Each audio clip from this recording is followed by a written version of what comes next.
Bapak, Ibu, Saudara-saudari sekalian, selamat pagi semuanya. Terpujilah Sang Buddha, Namo Buddhaya.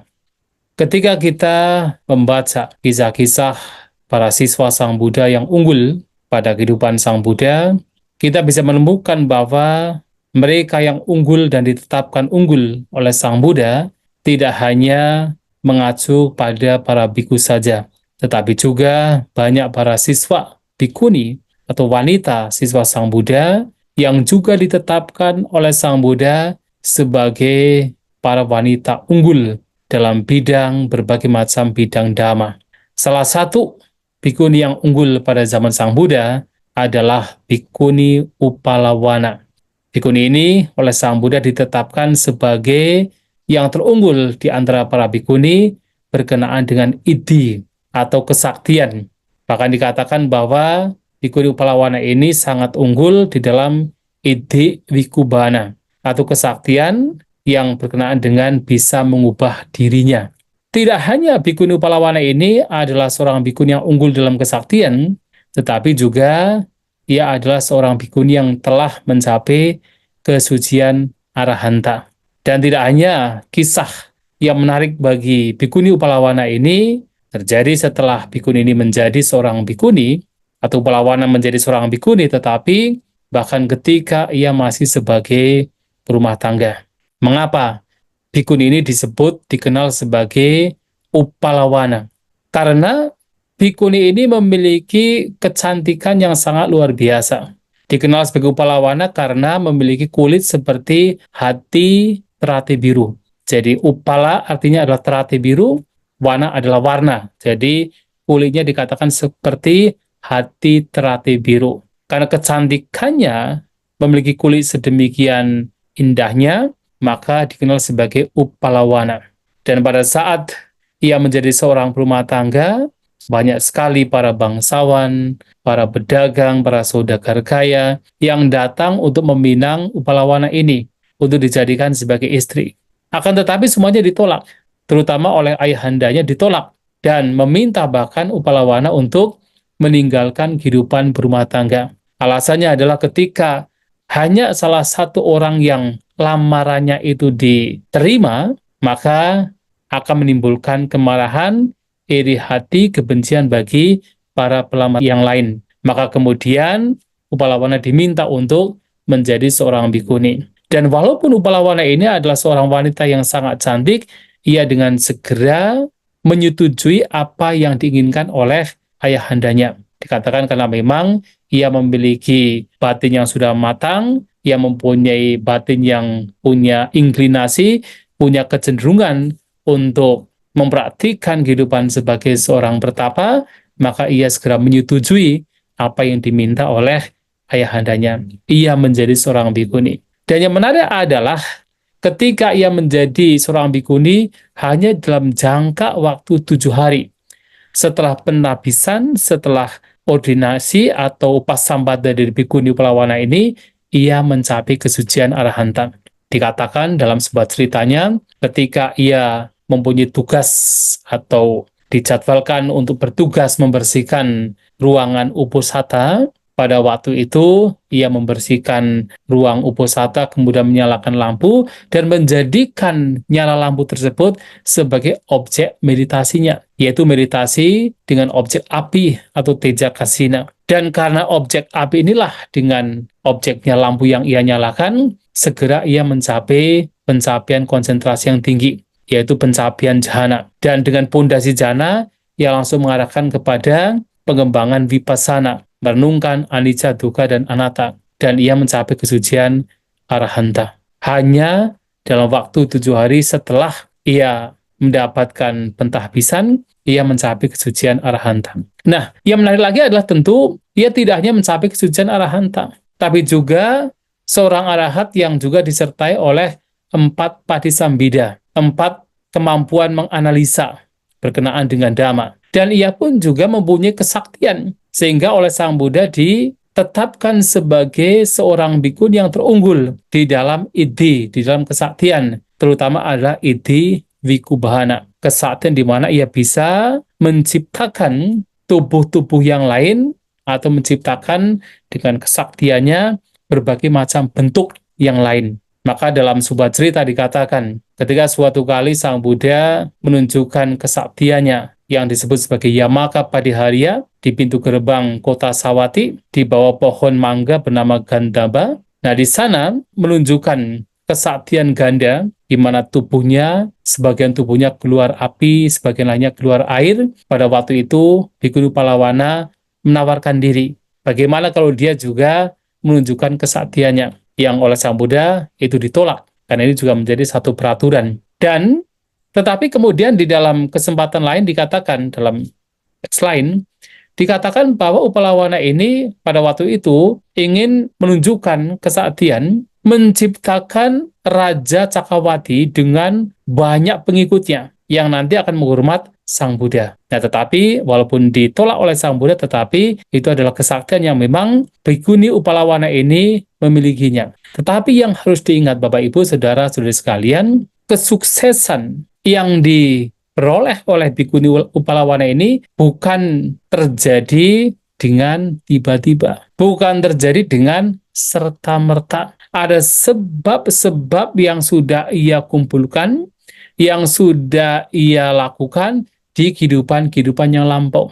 Sebagai contoh adalah ketika Buddha Padumutara muncul di dunia, pada waktu itu Bhikkhuni Upalawana lahir sebagai seorang wanita. Dia suatu kali melihat Buddha Padumutara menunjuk atau menetapkan salah seorang siswanya, seorang bhikkhuni, sebagai yang terunggul di dalam pencapaian iddhi atau kesaktian. Dan pada waktu itu mendengar ada bhikkhuni yang ditetapkan demikian, Bhikkhuni Upalawana yang pada waktu itu terlahir sebagai seorang berumah tangga pada zaman Buddha Padumutara, ia pun juga berkeinginan suatu saat ia pun juga akan seperti bhikkhuni ini yang ditetapkan sebagai terunggul di dalam pencapaian iddhi. Dan sejak itu ia banyak melakukan berbagai macam kebajikan dan ia terlahir di alam surga. Dan ketika ia kemudian terlahir di kehidupan di mana Buddha Kassapa muncul di dunia ini, ia terlahir sebagai salah satu putri dari Raja Kiki. Ia pun juga melakukan banyak kebajikan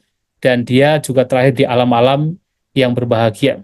Kemudian pada suatu kesempatan ia pun terlahir sebagai seorang wanita yang memiliki pekerjaan sendiri, tetapi dia punya kesempatan untuk bisa memberikan persembahan makanan kepada seorang Pacika Buddha.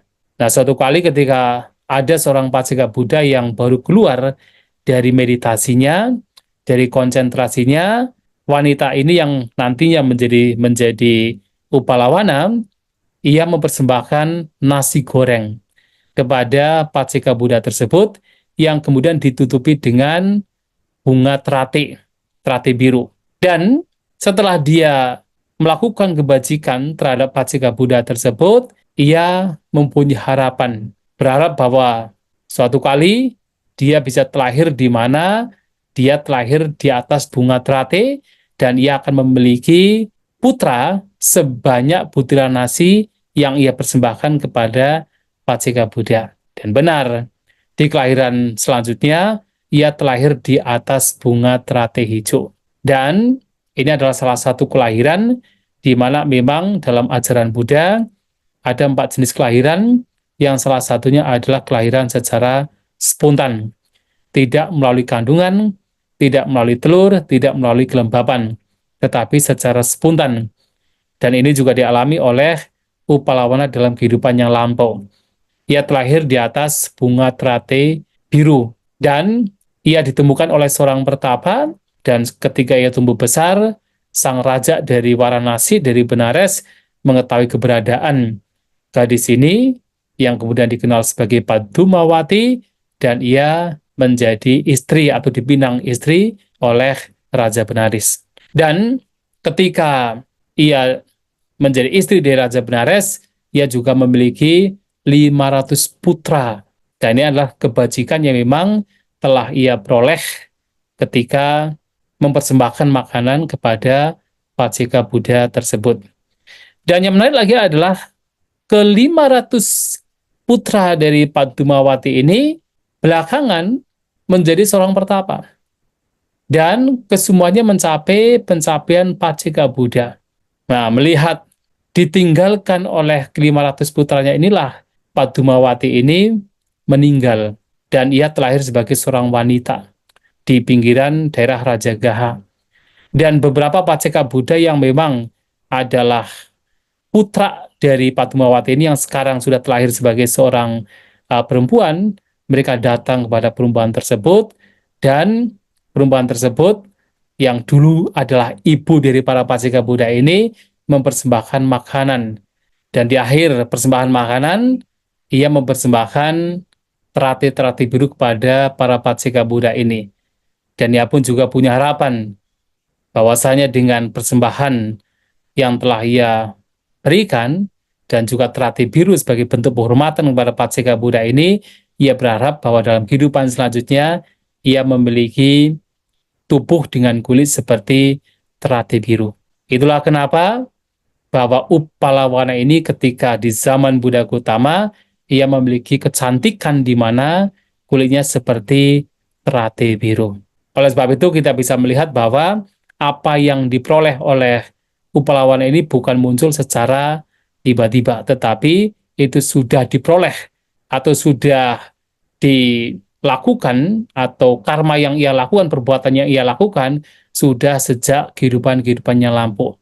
Ia banyak melakukan kebajikan terhadap banyak orang, termasuk bertemu dengan para Buddha, paceka Buddha, yang melakukan kebajikan, dan itulah kenapa sebagai buah dalam kehidupan sekarang, ia pun juga menjadi seorang bhikkhuni yang mencapai kesucian arahanta dengan juga disertai oleh pencapaian kekuatan idhi atau kesaktian mystical power, dan ia pun juga memiliki kecantikan seperti halnya kulitnya, di mana kulitnya seperti halnya hati terate biru. Ada satu kesempatan yang menarik sekali yang bisa kita lihat di dalam Uppalawana Sutta, Sangyutta Nikaya, dalam Bhikkhuni Sangyutta. Dalam Bhikkhuni Sangyutta ini ada satu kisah menarik yang berkenaan dengan Bhikkhuni Uppalawana, di mana suatu kali ia sedang berada di bawah pohon sala. Ini tercatat di dalam Bhikkhuni Sangyutta, terutama adalah Sutta Uppalawana Sutta, Bhikkhuni Sangyutta, Sangyutta Nikaya. Pada waktu itu ketika bhikkhuni ini berada di bawah pohon sala yang seluruh pucuknya sedang berbunga mekar, datanglah Mara. Ya memang Mara ini ingin supaya Bhikkhuni Uppalawana ini ketakutan dan jatuh dari konsentrasinya, kemudian mendatangi Bhikkhuni Uppalawana. Ia mengatakan kepada bhikkhuni ini, kenapa kamu datang berdiri di bawah pohon sala yang mekar di pucuknya sendirian, padahal tidak ada kecantikan yang melebihi kecantikan Anda, kecantikan Bhikkhuni Uppalawana. Apakah kamu tidak takut ketika nanti ada orang-orang yang jahat? Ini adalah Mara yang datang kepada Bhikkhuni Uppalawana. Jadi seperti menakut-nakuti Bhikkhuni Uppalawana, karena dia sendiri dan dia adalah seorang wanita sendiri, cantik, apakah nanti tidak akan diganggu oleh orang-orang yang jahat. Kemudian Bhikkhuni Uppalawana berpikir, ini siapa yang bicara? Manusia ataupun Mara? Maka segera dia tahu, oh ternyata yang berbicara adalah seorang Mara yang ingin mengganggu dia agar terjatuh dari konsentrasinya. Walaupun tentunya gagal, karena Bhikkhuni Uppalawana sudah pada waktu itu mencapai kesucian arahanta. Maka bhikkhuni tersebut menjawab sang Mara, Satang sahasanipi dutakhanam idagata tadi sakabayung. Jadi walaupun ada 100 orang yang jahat akan datang ke sini, lomang na injawi na santasami, itu tidak akan membuat bulu kuduk saya merinding, tidak akan menggetarkan saya. Nak Mara bayami, tameki kapi. Dan saya tidak takut, walaupun sendirian, wahai Mara. Esa antara dayami, saya bisa menghilang. Kucing wak pawisamiti, saya bisa masuk ke perut kamu. Ini adalah tantangan dari Bhikkhuni Uppalawana, bahwa dia ini bisa menghilang, bahkan bisa masuk ke dalam perutnya sang Mara tersebut. Paku mantari kayampi titanti mangnak dakasi. Dan bahkan saya bisa berdiri di tengah-tengah alis kamu tanpa terlihat oleh kamu. Kenapa? Citasming wasi butami, karena saya sudah memasteri, saya sudah ahli di dalam batin saya sendiri. Idi pada subhawita, dan idi pada itu telah dikembangkan dengan baik oleh saya. Sababandana mutamhi natang bayamiawuso, dan saya telah terbebaskan dari semua belenggu, maka saya tidak takut. Itulah jawaban dari Upalawana. Yang menarik di sini adalah Upalawana memberikan pernyataan seperti auman singa. Ini adalah pernyataan yang juga mengindikasikan betapa Upalawana ini adalah seseorang yang tidak sembarangan. Ia memiliki kesaktian, sementara kebanyakan dari manusia tidak tahu ketika batinnya dikuasai oleh Mara. Tidak tahu ketika Mara sedang mengganggu, tetapi Ulawana bahkan bisa melihat Mara yang datang. Dan ia bisa mengatakan, ada kesaktiannya, bisa menghilang dari Sang Mara. Bahkan bisa masuk ke dalam perut Sang Mara.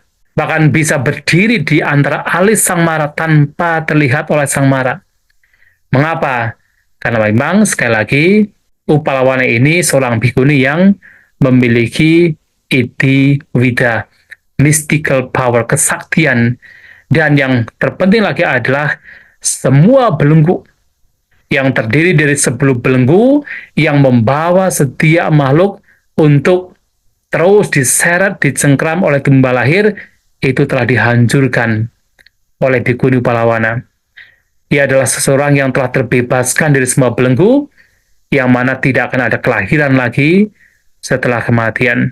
Itulah Bapak Ibu Saudara-saudari sekalian, Upalawana sebagai salah satu bhikkhuni yang luar biasa, yang ditetapkan oleh Sang Buddha sebagai seorang bhikkhuni yang terunggul di dalam Iddhivida.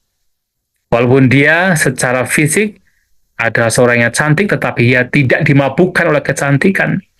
Ia masih mencari sebuah kecantikan yang lain, yaitu kecantikan secara batiniah.